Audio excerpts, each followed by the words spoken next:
पीने तू लोग बना लिया लो, हम जाते नहीं। ए भैया भौजी कली हो जाके हमरा छोटकी बहिने के बोला लिया। तू तो जानता बड़ा कि भौजी के दे निमन नहीं खे, उनका से काम धंधा कोई नहीं खे बनत।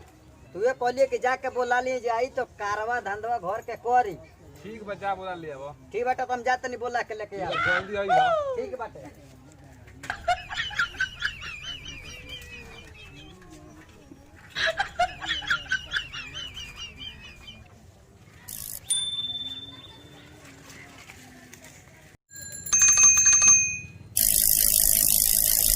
अरे का हाल बा भाई? ठीक बा। अरे मर्दवा के बड़ा ढेर दिन पर भेटाइल बा। कहाँ जा तारा? अरे मरो जाता नहीं ससुरारी जान लो। हाँ। भैया के ससुरारी जाता। हाँ भैया के छोटकी सरिनिया के हाँ बोला के लेके आवे बा। सुनो ना, हाँ ये काम करो, चलो तू हमरा साथे दोनों जना लेके चलो जला सरिनिया के। ये मौका बा इनकरा सारिन से भेंट करे के। अरे भाई का सोचले बाड़ो? सोचो मत, चलो जल्दी से, लेट होता घर। भैया कहलो अंजंद्र का हाँ कि जल्दी लेके आ जाइए, केनो रुकी है मत। चलो चलो चलो।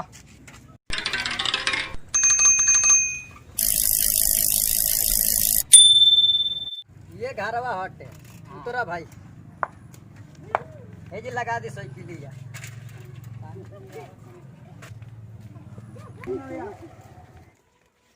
गोल लगता नहीं माई। खुशी रहिलो, खुशी रहिलो। बैठी लो, यहाँ पानी वानी पी लो, बैठी लो।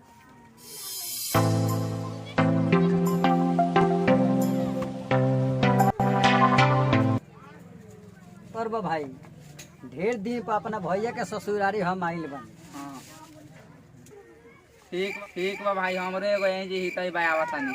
हाँ यही जी बका। हाँ ठीक बा, तले घूम के आओ। ठीक बा। ठीक ली है पानी पी, हम आवतानी चाय लेके। चाय लेके तो ले आई, तले तले खुला कोली। हाँ हाँ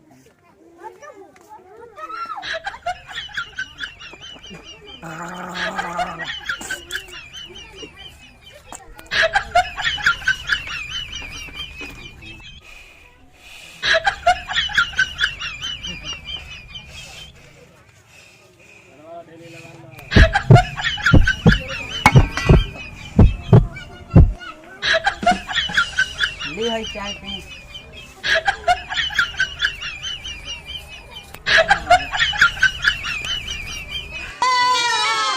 ये महाराज चाय चाय गिरावत है नहीं ना गिराई तो ई खई तो चावे कर दादा पी। हां पागल का हो बकरिया के मुंह पर चाय का गिरैला। ना गिराई ना गिराई ना गिराई बिस्कुटवा वो खई तो चावों कर दादा पियन का। ए अम्मा जी जल्दी अपना बेटी के भेजी तो हम जाएं। वे के कब आइले हे रे?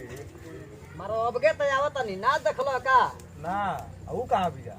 घर में बाड़ी पिछुआरा में भेजा दनी। हां अच्छा ठीक बा, कौन दिक्कत ना भइल? ना कोनो दिक्कत ना भइल। अच्छा ठीक बा, तो घर रहम त ना त घूम के बजाता उसको। ठीक बटे। ठीक बा।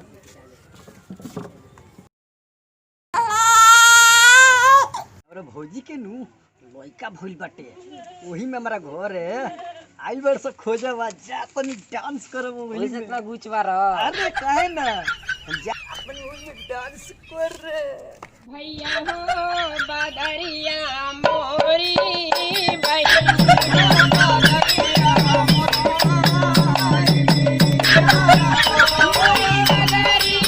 जाई के बारात। रौरो देखनी हो हमने के वीडियो के, रौरो ले एकरा के भुलाम लो मत। तनी हमने के है पर तनी ध्यान दे, लाइक आ सब्सक्राइब करे। आई रहो लोग हमने के अपना दोस्त से मिलावा तनी। यहाँ के रानी हो हमार आमा जी, यहाँ के बानी कैमरा मैन। रउआ लो मत भुलाई लो, जतन जैसे जैसे हमारा घर में सोहर मंगल हो ताटे वैसे वैसे रउआ लोग के घर में सोहर मंगल होई नु।